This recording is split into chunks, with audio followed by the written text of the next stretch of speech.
20,500. 20,500. Me no know what to put first. Oriola. Oh yeah. Welcome to Connecting the Dots. I'm your hostess, Sandra Izsadore, and today I have the pleasure of having Ogugua Iwelu with me.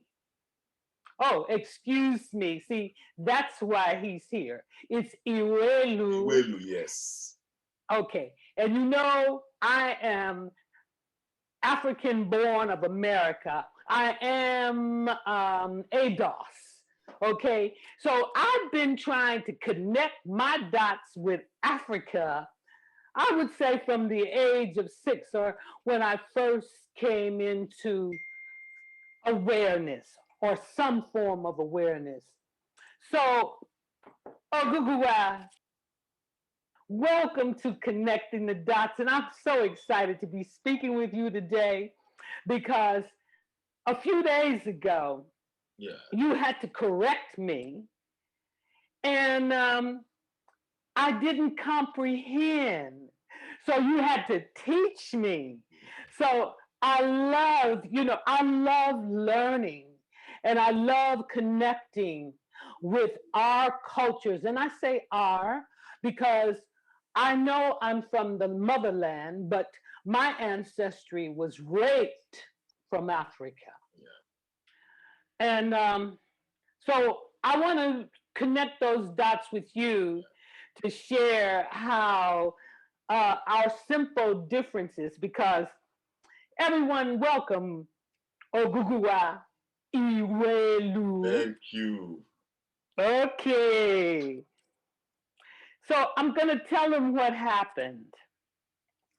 I was speaking to Ogugua in reference to celebration.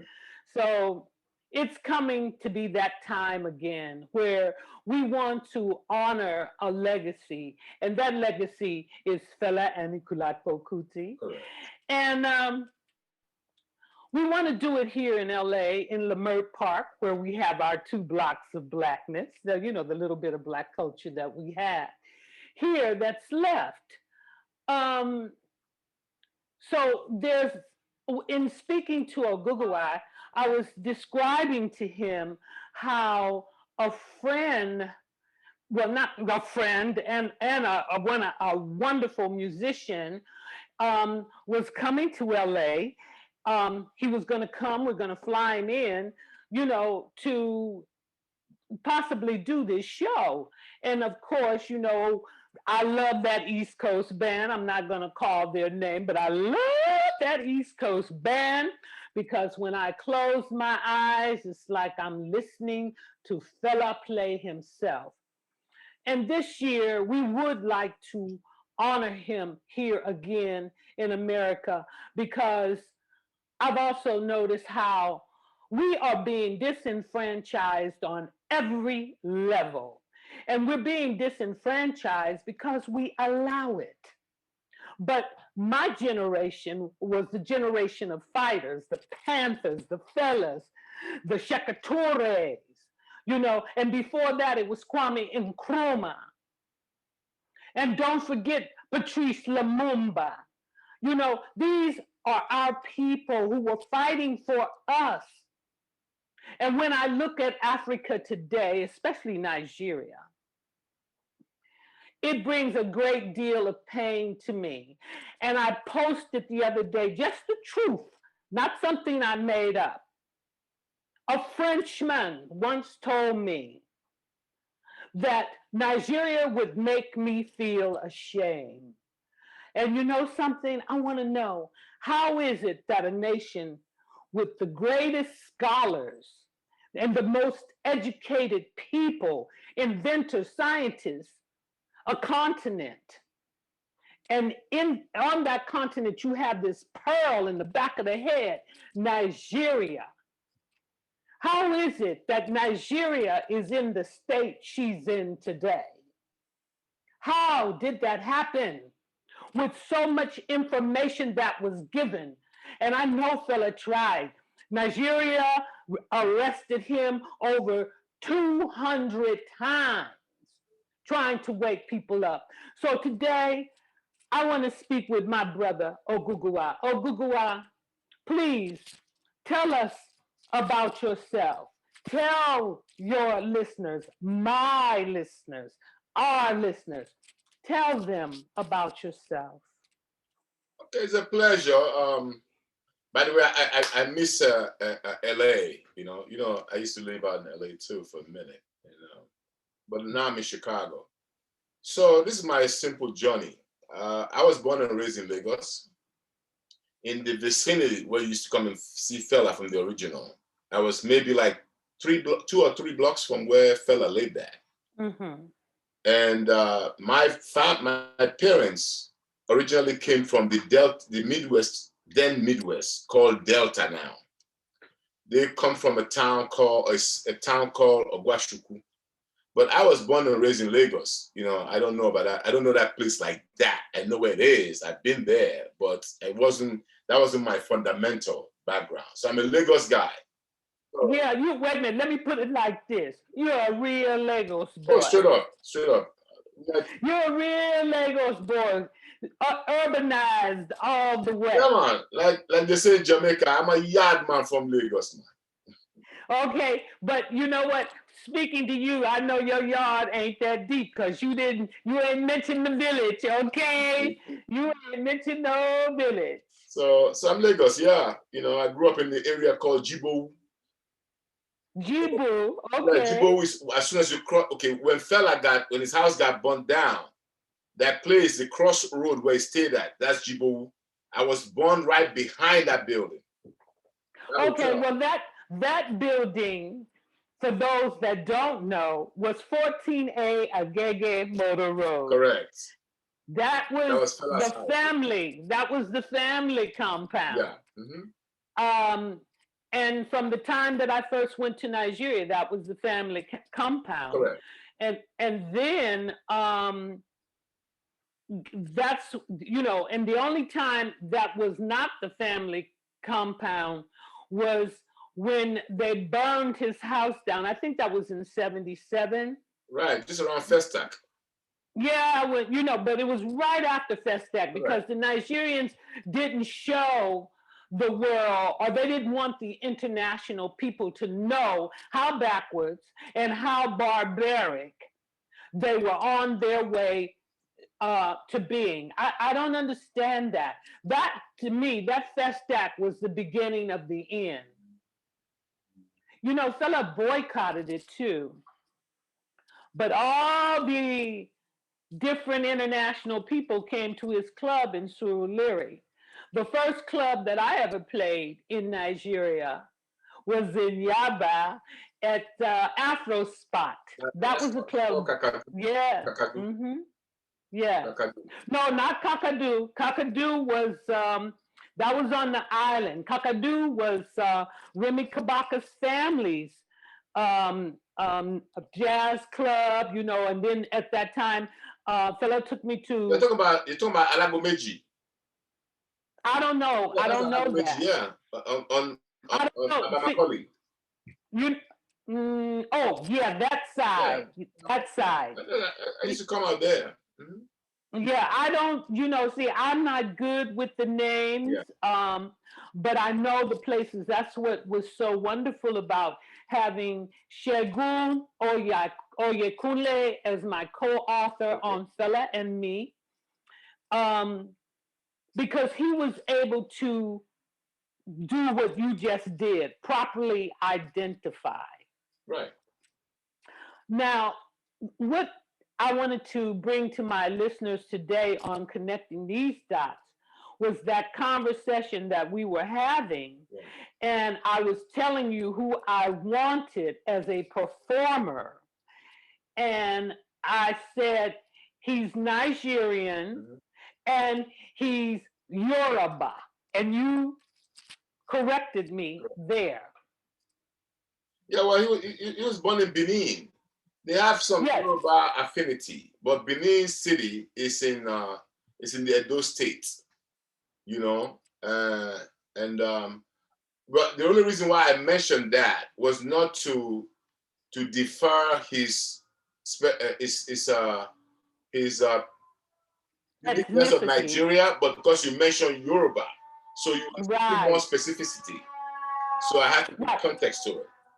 Okay, now here's the other Yeah. thing that I wanted the listeners to understand, especially the American listeners and the ADOS and those from the Caribbean, the ADOS of Brazil and the Caribbean and other parts of the world. I don't know how they process it, but as you know, our ancestry stemmed from the slave ships.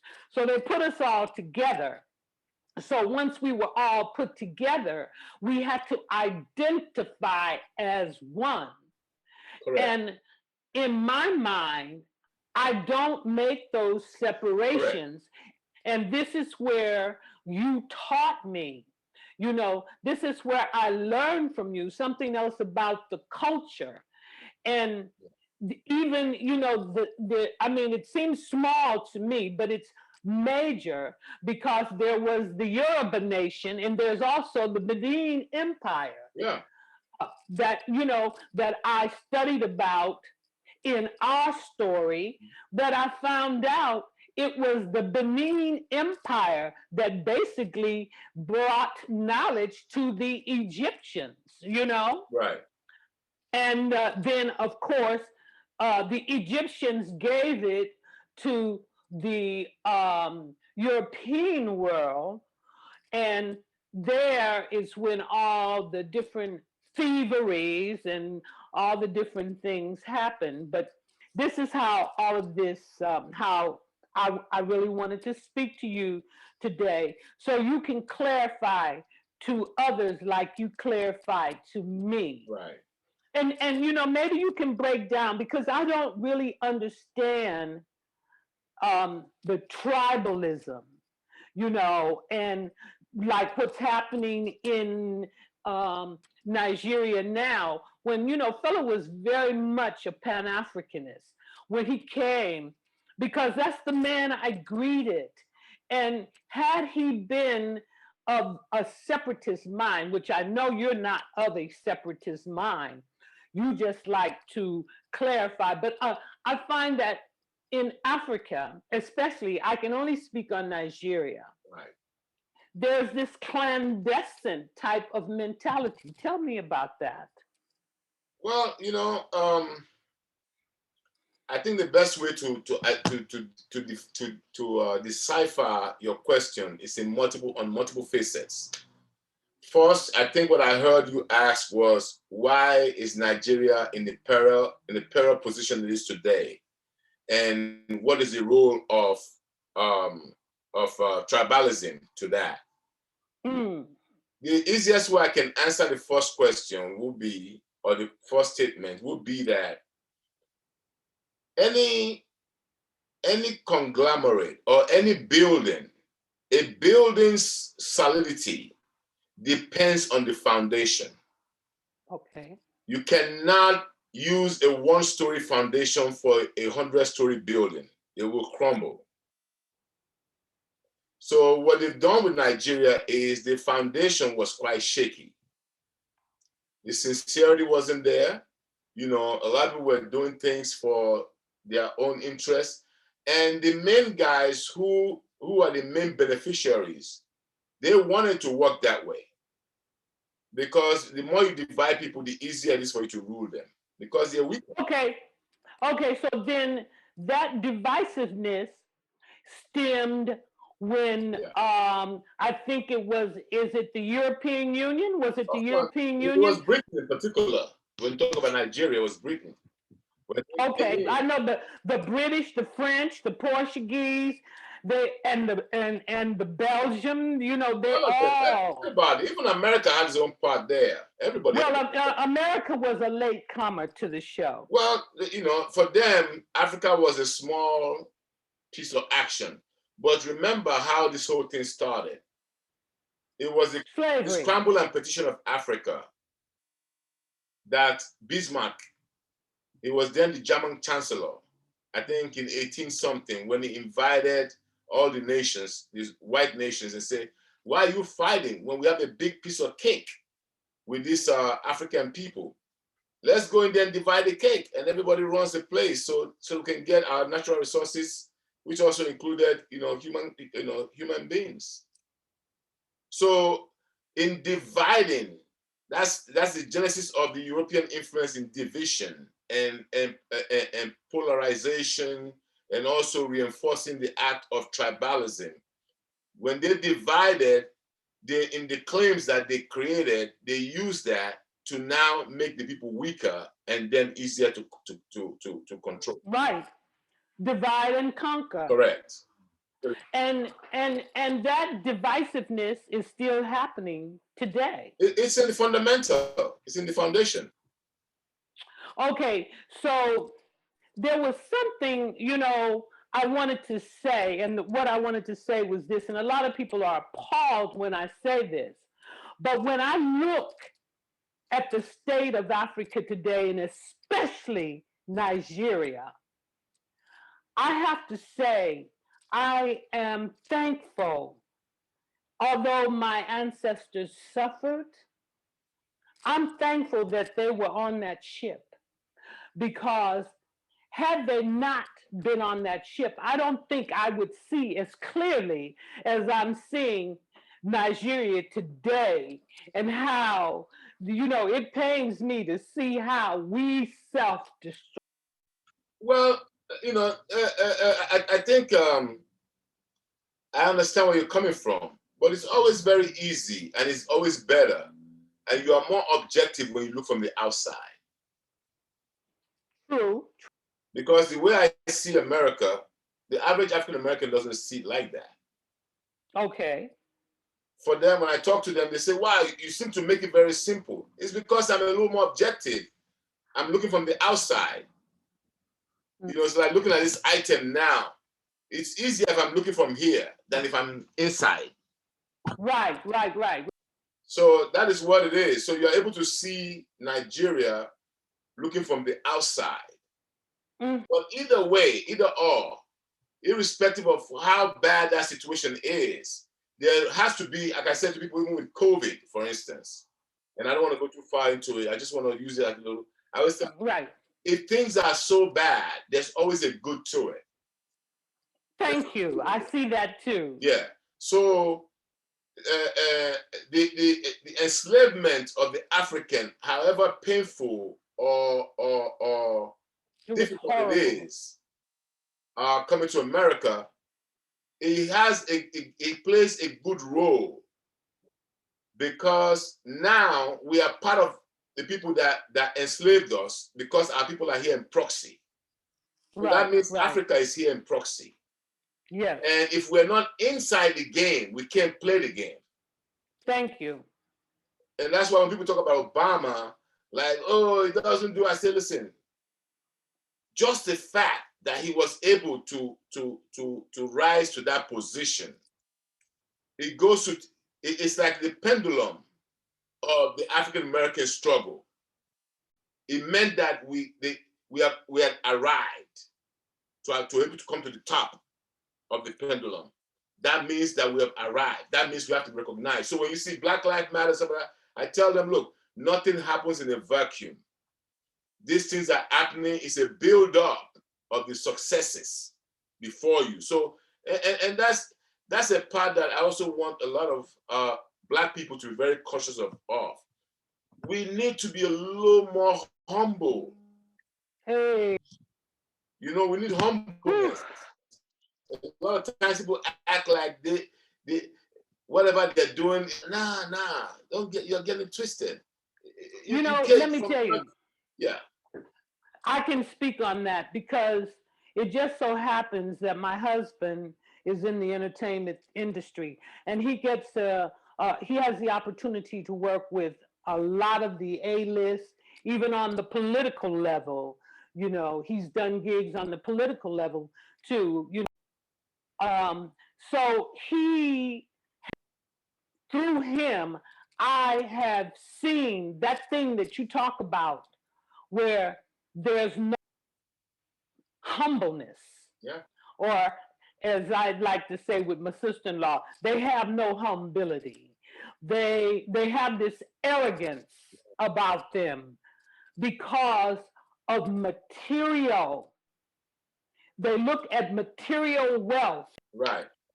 And you know, when I look at Africans, those with, you know, that have stolen from the masses, and then they buy these fancy cars instead of making their own cars, Right. and they flash designer jewelry. And African Americans, this is just, you know, something that I guess we do, you know, like a peacock. You know, we've always adorned ourselves. But when you adorn yourself and you don't do it wisely, you know, when I see these young black men walking around with gold dripping from their necks, when that same gold that they paid an enormous amount of money, had they invested it in the right type of gold, say gold bars or gold coins, they would have value. Those necklaces, and they don't really have value. And who you trying to Well, so you get all this material wealth, and the arrogance, and not just the African Americans, especially my Nigerian brothers and sisters. They take it, black folks, you know, it ain't been done until a black person do it, because they'll outdo a white man any and every day. Look at them now in the courthouses with those white wigs. Well, I don't even think the British do it anymore. Colonial mentality.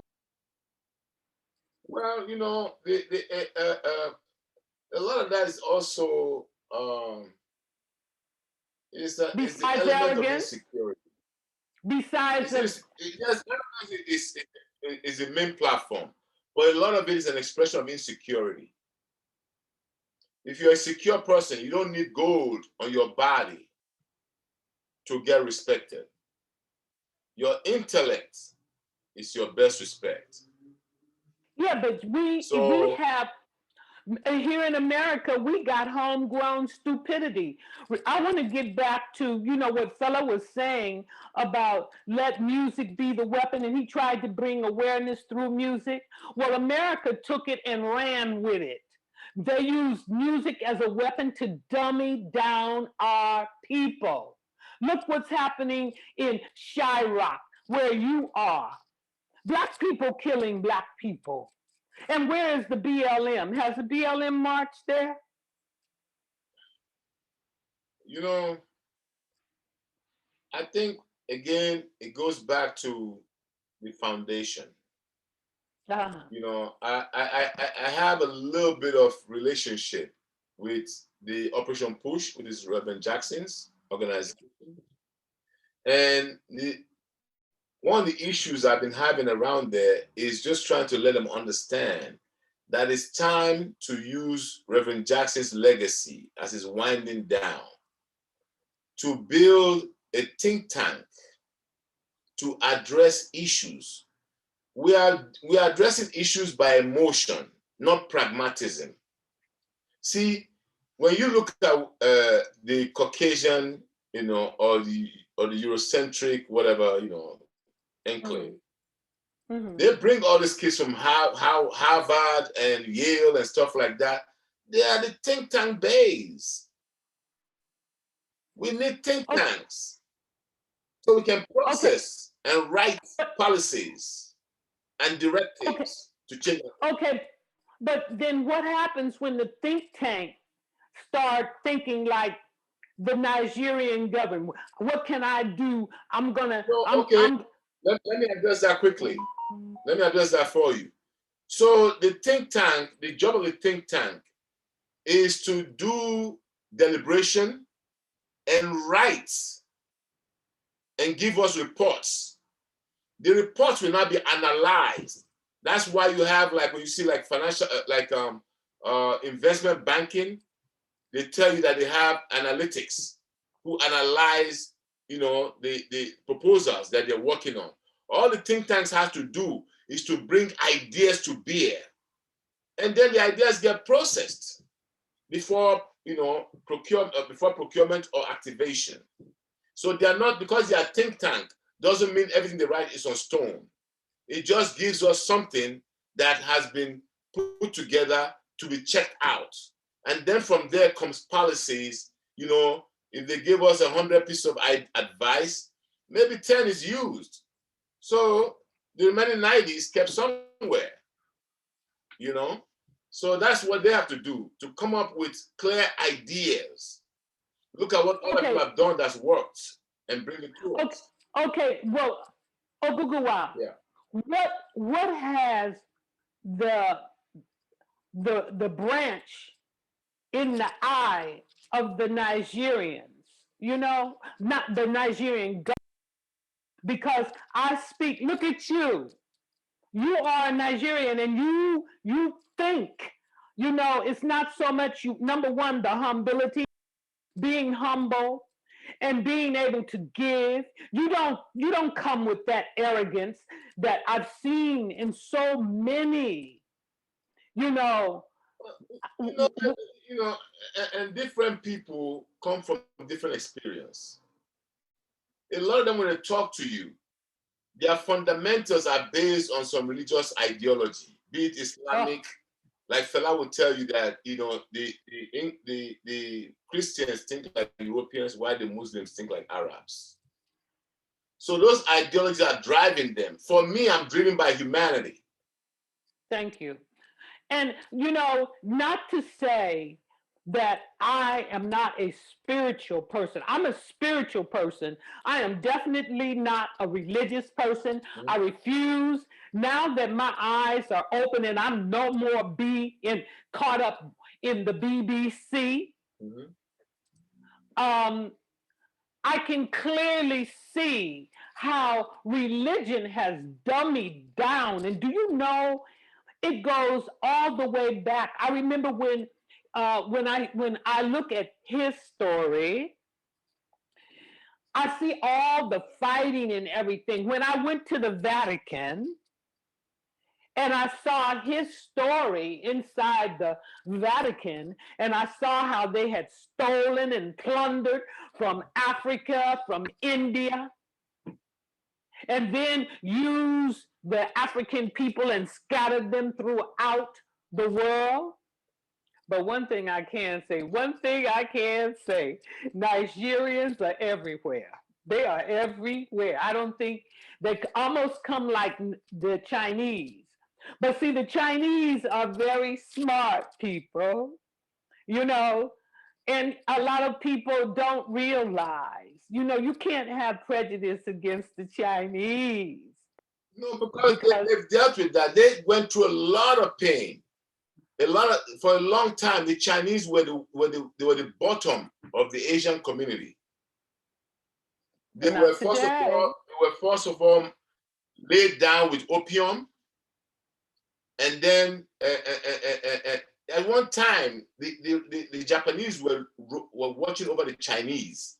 Chinese women were Japanese slaves. Yes. And this was what the Europeans did. They used smaller nations to checkmate the big ones, because they knew that with the vastness, the day they disappeared. But you see, they had think tanks. They were planning. They were planning way ahead. Yeah, so I'm not mad at them. I'm not mad at them. Everybody's here for survival. Wait a minute. I'm not mad at them, but I'm telling you who I am angry with. I'm angry with the people in Africa that allowed the stupidity to take place. Well, everything takes time. Those of us, one thing I always say to people is, because a person is a human being doesn't mean he has all the elements. And the act of love is education. Those ones that know should be kind enough. So that takes us back to the idea of humbleness and kindness. If you know better than somebody, instead of you to just write them off, why don't you teach them? And some might not want to learn. Go ahead. Let me tell you, that right there, when it comes to Nigeria and a lot of Nigerians, mm-hmm. they are like Brazil nuts. I mean, they refuse to budge. They are so uptight and so anal. And mentioning uptight and anal, I want people to realize, they talk about the Queen of England, the Queen this, the Queen. But you know what? I look at her, and when I see her, I see the biggest welfare queen in the world, because she has not done any work, what I consider work, but England has stolen from Africa, stolen from China, stolen from India. They're the biggest colonialists. They are. So what is queenly about that? When you've enslaved and taken, Well, listen, and then bring the church in and the Bible, you want me to? Oh, please! I mean, I'm just being. The answer would simply be that she's a figurehead of the agenda. Well, what kind of agenda is that? You have to have some symbolism. What kind of agenda is that when you leave people starving? They're doing something. When you maim people, look at that Leopold, what he did in Belgium. Look what they're doing to Africa today. What kind of figurehead is that? What's wrong with these people? Why can't they wake up and? Or is it us, Ogugua? Is it you? Is it I? Because we can communicate and ask questions, huh? No, it is the agenda of the people you're talking about. They have one agenda: conquest and greed. Wow. Now, even though I don't call myself a religious person, there were 3 books written: the Torah, the Bible, and the Quran. And they were all taken from Egyptology. Mm-hmm. The one thing that it tells you about those 7 deadly sins. I love Proverbs. Proverbs is a good book. The Psalms is a good book. Ecclesiastes is a good book. And the book of Revelations is a very good book too. And you know what? Even though it's only 3 books taken from Egyptology, how come you got over 42,000 different religions? And then who was it that came and said to worship or give thanks to the ocean? Or, the way I see it, the goddess of the ocean. They're all evolution of ideas. If you have one, it's like technology. Okay. Uber comes in and is successful. You have different kind of Uber type things that will pop up. How is successful. You have social medias that are similar to that. As long as there's a successful idea, it will be replicated. So those numbers of religion is the replication. Okay, now I have another question for you, because just the other day, which was Sunday, they had the BET Awards here in Los Angeles. Correct. And the more I watch these award shows, and especially after they have, when I say they, I'm speaking of the presenters and the award shows, what I have seen sometimes, and especially in this music industry, or just the music, the entertainment industry, the amount of debauchery and things that are just publicized throughout the internet for a 3-year-old, immature mind to see and process without guidance is scary to me. What I saw the other day, not that I'm a prude, but some things should be for adult eyes only. They should not be mainstream. And America is, with her morals, or she's declining. To to advocate things I don't think are. I say it's not good. You know, it may feel good and all of that, but people don't need to know everything. And I was offended the other day. I was offended by Little Nas X sticking his tongue down another man's throat. Now, don't get me wrong. I don't have a problem with the alphabet people. I don't have a problem with it. But what is America doing? Because China won't play that game. Africa doesn't play that game. It's it's distraction, you know, it's distraction. Because then people now refocus themselves on something. I mean, to me, sex, like religion, is personal. Thank you. You know, that's how I look at it. You know, so I don't really discuss it because, you know, you get there, they all get all loud and emotional. I don't have time for that. I don't deal with senselessness.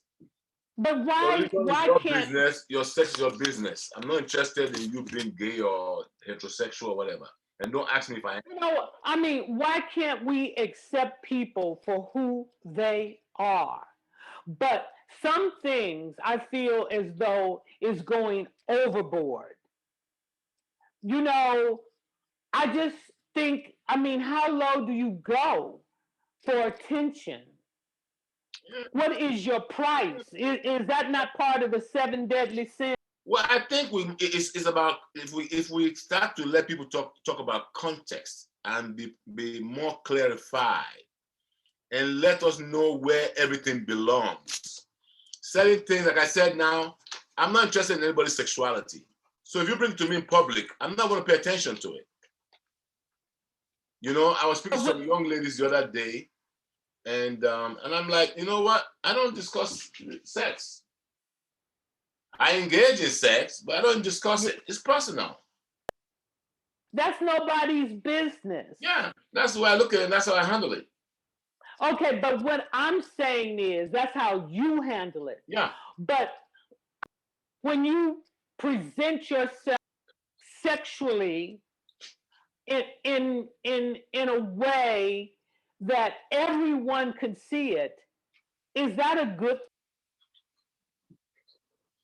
You know, I mean, look, people's behaviors are all based on their state of mind.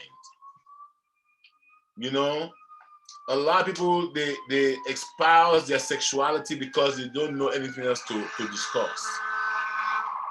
If you understand context and where and you are sincere about what you're dealing with, you only bring to forth what's needed to be talked about.